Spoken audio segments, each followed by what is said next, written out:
வாழ்க்கையில ஒரு சின்ன தப்ப செஞ்சுட்டு பெரிய தண்டனை அனுபவிச்சுட்டு இருக்கீங்களா நீங்க? அப்போ உங்களுக்கான கதை தான் இது. இவ்வளவு பெரிய தண்டனை ஏன்னு இந்த கதை உங்களுக்கு புரிய வைக்கும். சரி, கதைக்குள்ள போகலாமா? முன்னொரு காலத்துல மணல்மேடு அப்படின்னு ஒரு சிறிய கிராமம் இருந்துச்சு. பேருக்கு ஏத்த மாதிரியே அந்த ஊரும் வெறும் மணல்மேடு தான்.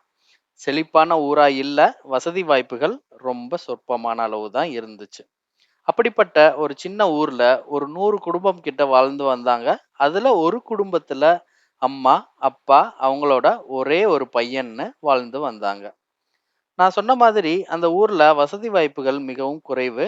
அதனால பெரும்பாலும் எல்லாரும் ஏழைகளாவே இருந்தாங்க. இந்த குடும்பமும் அப்படித்தான். ஒரு ஏழ்மையான குடும்பம். ஏதோ கிடைச்ச சின்ன சின்ன வேலைகளை செஞ்சு அவங்களோட பொழப்ப நடத்திட்டு இருந்தாங்க. இப்படி இருக்க அந்த ஊர்ல ஒரு கொடிய நோய் தாக்குச்சு. மருத்துவ வசதிகள் நிறைய இல்லாத அந்த காலத்துல ஒரு கொடிய நோய் தாக்குச்சுன்னா நிறைய பேர் அதுல பாதிக்கப்பட்டு உயிரை விடுவாங்க. அந்த மாதிரி இந்த குடும்பத்துல இருக்கிற அந்த அப்பா அம்மா ரெண்டு பேருமே இறந்து போயிட்டாங்க. இந்த பையன் மட்டும் அனாதையா இருக்க, அவங்க வாழ்ந்து வந்த வீடும் அவங்க வாங்கின சொற்பமான கடனுக்கு பதிலா கடன் கொடுத்தவரால எடுக்கப்பட்டது. இந்த பையனுக்கு ஒரே கஷ்டம். இருக்காதா பின்ன? தாய், தந்தைய இழந்துட்டு வாழ்ந்து வந்த அந்த சின்ன வீடையும் இழந்துட்டு அனாதையா தெருவுல நின்னான். அனாதையா நின்ன அவனுக்கு ஆறுதல் சொல்ல அந்த ஊர்ல யாருமே இல்ல. ஏன்னா, எல்லா குடும்பங்கள்லயும் இழப்புகள் இருக்கு இல்லையா? சரி, இனி என்ன பண்றது? எதுவும் இல்லன்னு தான் ஆகிப்போச்சு. பொழப்ப தேடி அடுத்த ஊருக்கு போகலாம் அப்படின்னு அந்த பையன் முடிவு செஞ்சான்.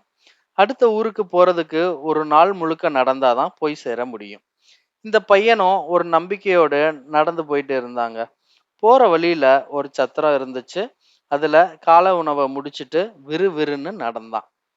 அடிக்கிற வெயிலுக்கு காலையில சாப்பிட்ட சாப்பாடு ரொம்ப வேகமாவே ஜீரணமாகி மதியத்துக்கு பசி எடுக்க ஆரம்பிச்சிருச்சு. வெயில் வேற ஜாஸ்தி ஆயிடுச்சா, அவனுக்கு என்ன பண்றதுன்னே தெரியல. ஒரே பசி. அதனால பக்கத்துல தெரியிற தோப்புக்குள்ள புகுந்து சில மாம்பழங்களை பறிச்சு சாப்பிட்டு பசியாத்திக்கலாம் அப்படின்னு நினைச்சு மாம்பழத்தை பறிக்க ஆரம்பிச்சான். அவன் பறிக்க ஆரம்பிச்சதுதான் தாமதம். அங்க இருந்த காவலாளி அவனை திருடன் திருடன்னு துரத்த ஆரம்பிச்சுட்டாரு. திருடன் திருடன்னு சொன்னா மத்தவங்க எல்லாம் சும்மாவா விடுவாங்க? கொஞ்ச நேரத்துல ஒரு 10 15 பேரு என்ன ஏதுன்னே தெரியாம துரத்த ஆரம்பிச்சுட்டாங்க. அதே ஊர்ல ஒரு முனிவர் ஆசிரமம் நடத்திட்டு வந்தாரு. நம்ம பையன் அவர் ஆசிரமம் நடத்திட்டு இருந்த அதே சாலையில ஓடிட்டு இருந்தான். ஒரு சின்ன பையனை இத்தனை பேர் துரத்துறாங்களே அப்படின்னு முனிவர் அவங்கள தடுத்து நிறுத்தினாரு. விஷயம் என்னன்னு கேட்டு தெரிஞ்சுக்கிட்டாரு. இந்த பையனை துரத்துன மத்த ஆளுங்க எல்லாம் ஒரு மாம்பழத்துக்கா இவ்வளவு தூரம் துரத்தி வந்தோம் அப்படின்னு நொந்துகிட்டு திரும்ப போனாங்க. தோட்டத்து காவலாளி கிட்ட முனிவர், நான் இந்த பையனுக்கு சரியான தண்டனை கொடுக்கிறேன், எனக்காக இவனை இப்போதைக்கு விடுங்க அப்படின்னு சொல்ல, காவலாளியும் முனிவருக்கு மரியாதை செலுத்திட்டு அங்கிருந்து கிளம்பினாரு. அந்த முனிவர் இந்த பையன் கிட்ட திருட போனது சின்ன விஷயமா இருந்தாலும் திருடுவது தப்புதானப்பா அப்படின்னு கேட்டாரு. அதுக்கு அந்த வாலிபன், ஐயா, தப்புதான் அப்படின்னு சொல்லிட்டு அவனோட நிலைமைய எடுத்து சொல்லி, ஒரே பசி, அதனாலதான் இப்படி திருட முயற்சி பண்ணிட்டேன் அப்படின்னு சோக கதைய அவர்கிட்ட பகிர்ந்துக்கிட்டான். இதை கேட்ட முனிவருக்கு ஒரே குழப்பம். இதுல யாரு தப்பு சொல்றது? சூழ்நிலை இந்த பையனை ரொம்பவும் மோசமா இருக்கு. திருட போன விஷயமும் ரொம்ப பெருசு இல்ல. இப்படிப்பட்ட ஒரு சூழ்நிலையில இந்த பையனுக்கு என்ன தண்டனை கொடுக்கறது அப்படின்னு முனிவர் குழம்புனாரு.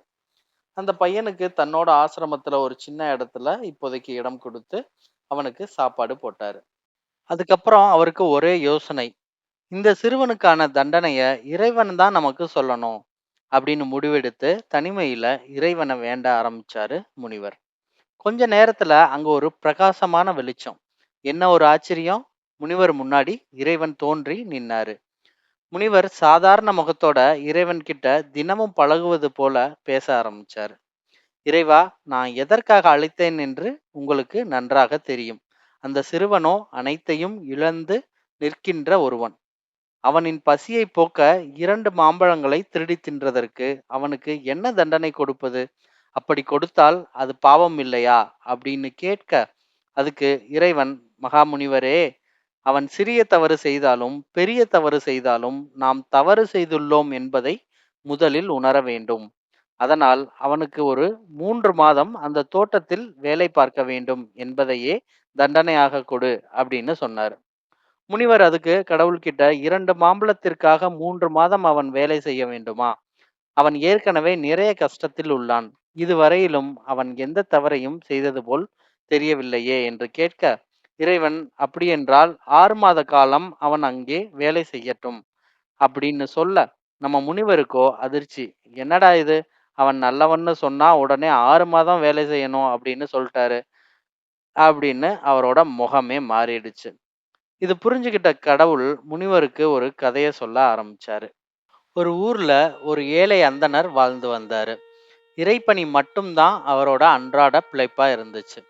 அவர் எந்த அளவுக்கு ஏழைன்னா, ஒரு நாள்ல ஒரு வேளையோ இல்லாட்டி 2 வேளையோ தான் அவரும், அவரோட குடும்பமும் சாப்பிட முடிஞ்சது. இப்படி இருக்க ஒரு நாள் அவருக்கு இறைவன் மேல கோபம். அன்றாடம் இறைப்பணி மட்டுமே செய்து கொண்டு இருக்கிற எனக்கு ஏன் இந்த நிலைமை அப்படின்னு. என்னையே நம்பிட்டு இருக்கிற என்னுடைய குடும்பத்துக்கும் ஏன் இந்த நிலைமை அப்படின்னு. இவர் புலம்புனது இறைவனுக்கு கேட்டுடுச்சு.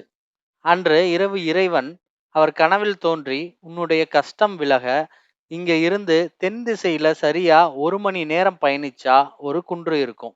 அதுக்கு மேல போய் பார்த்தா ஒரு அழகிய அரண்மனை இருக்கும். அந்த அரண்மனையில உனக்கான செல்வம் எல்லாம் கிடைக்கும். அங்க போய் உன்னுடைய வறுமைய போக்கிக்கோ அப்படின்னு சொல்லிட்டு மறைஞ்சு போயிடுறாரு. இந்த ஏழை அந்தணனுக்கு ஒரு சந்தோஷம். விடிஞ்சதும் கண் முழிச்சு பார்த்தாரு. ஐயையோ! இதெல்லாம் கனவா? அப்படின்னு தோணுச்சு. சரி, எதுக்கும் நாம போயி அப்படி ஒரு அரண்மனை இருக்கானாவது பார்த்துட்டு வந்துருவோம் அப்படின்னு தான் சேர்த்து வச்சிருந்த சொற்பமான அளவு காசுகளையும் போற வழியில குடிக்கிறதுக்கு தண்ணி மட்டும் எடுத்துக்கிட்டு அவரோட பயணத்தை தொடர்றாரு. என்ன ஒரு ஆச்சரியம்! கனவுல சொன்ன மாதிரியே அங்க ஒரு குன்று, குன்றுக்கு மேல ஒரு அழகிய அரண்மனை இருந்துச்சு. வேக வேகமா அந்த மலை மேல ஏறி அரண்மனை வாசலுக்கு போனாரு அந்தணர். அங்க போனா காவலாளிங்க மட்டும் இருந்தாங்க. மத்தபடி மக்கள் கூட்டமோ, வேற எதுவுமோ அங்க இல்ல. இப்படி ஒரு இடத்துல இப்படி ஒரு அரண்மனையா? அப்படிங்கிற ஆச்சரியத்தோட அரண்மனைய நெருங்கினாரு அந்தணர். பக்கத்துல போனதும் ஒரு வாயிற்காவலன் இவருக்கு மரியாதை செஞ்சு, ஐயா, நீங்க வருவீங்கன்னு கடவுள் ஏற்கனவே சொல்லியிருக்காரு. நீங்க கேட்ட செல்வத்த அடையறதுக்கு இங்க 5 அறைகள் இருக்கும். ஒவ்வொரு அறையிலும் ஏதாவது ஒரு கெட்ட விஷயம் இருக்கும். அதுல உங்களால முடிஞ்ச ஒரு கெட்ட விஷயத்த செஞ்சு, நீங்க 5வது அறையில இருக்கிற செல்வத்த அடையலாம் அப்படின்னு சொன்னாரு. இது என்னடா வித்தியாசமான ஒரு நிபந்தனையா இருக்கு அப்படின்னு நினைச்சுக்கிட்டு உள்ள போறாரு அந்தணர். உள்ள போன உடனே அங்க 2, 3 தாசி பெண்கள் இருக்கிறத பார்த்தாரு. இவர் மனசுக்கு சற்றே தடுமாறினாலும், நம்மையே நம்பியிருக்கும் நம் மனைவிக்கு இது போன்ற ஒரு துரோகத்த செய்ய விடக்கூடாது அப்படின்னு நினைச்சு, இத விட சிறிய தவறு ஏதாவது இருக்கான்னு அடுத்த அறைக்குள்ள போறாரு. அங்க போனா, அங்க விதவிதமான மது வகைகள் இருந்துச்சு. ஒவ்வொன்னும் உயர்தரமானது. அழகழகான கண்ணாடி பாட்டில்கள்ல இருந்துச்சு. இவரோ கட்டுக்கோப்பா, இது நமக்கு வேண்டவே வேண்டாம். இது நம்ம புத்திய மழுங்கடிக்கும் அப்படின்னு அடுத்த அறைக்குள்ள நுழையிறாரு. அங்க போனா நிறைய விதவிதமான புகையிலை வஸ்துக்கள் இருந்துச்சு. ஒவ்வொன்னும் ஒவ்வொரு விதமா இருந்துச்சு. அங்க சில பேர் அத உபயோகப்படுத்திக்கிட்டும் இருந்தாங்க. இதை பயன்படுத்தி உடல் நலம் குன்றி போக வேண்டாம் அப்படின்னு முடிவு பண்ணி அடுத்த அறைக்குள்ள போனாரு. அங்க போனா சில பேர் சூதாடிட்டு இருந்தாங்க. சூதாடக்கூடிய அந்த விளையாட்டுகள் எல்லாமே அவ்வளவு அழகாகவும், ரம்யமாவும் நம்ம மனச ஈர்க்கிற வகையில இருந்துச்சு. சரி, இதுவும் வேண்டாம் அப்படின்னு அந்த 5வது அறைக்குள்ள நுழைய முயற்சி பண்ணாரு. ஆனா கதவு திறக்கவே இல்ல. டக்குன்னு நம்ம அந்தணருக்கு காவலாளி சொன்ன விஷயம் ஞாபகத்துக்கு வந்துச்சு. இந்த அறைக்குள்ள இருக்கிற ஏதாவது ஒரு கெட்ட பழக்கத்தையாவது செய்தால் ஒழிய அந்த செல்வத்தை அடைய முடியாதுன்னு. சரி, அப்போ இந்த சூது தான் இருக்கிறதுலயே சின்ன கெட்ட பழக்கமா தெரியுது. அத மட்டும் வாழ்க்கையில ஒரே ஒரு முறை செய்துவிட்டு, இந்த செல்வத்தை அடைந்து விடலாம். இனிமேல் நமக்கு கஷ்ட காலம் இருக்காது. அப்படின்னு அந்த அந்தணர் முடிவு பண்ணாரு. அங்க அமர்ந்து சூதாடிக்கிட்டு இருக்கிறவங்க கூட சேர்ந்து இவரும் விளையாட ஆரம்பிச்சாரு. விளையாடுறதுக்கு இவருக்கு சொற்பமான அளவாவது காசு வேணும் இல்லையா? அதுக்கு வழி செலவுக்கு அவர் எடுத்துட்டு வந்திருந்த அந்த மிகச்சிறிய அளவிலான அந்த பணம் உதவுச்சு. என்ன ஒரு ஆச்சரியம்! காலங்காலமா சூது விளையாடி பழக்கப்பட்டவர் போல, எல்லா விளையாட்டிலும் இவரு ஜெயிக்கிறாரு. நிறைய பணத்தையும் சம்பாரிக்கிறாரு. நிறைய பணம்னா கொஞ்சம் நஞ்சம் இல்லைங்க.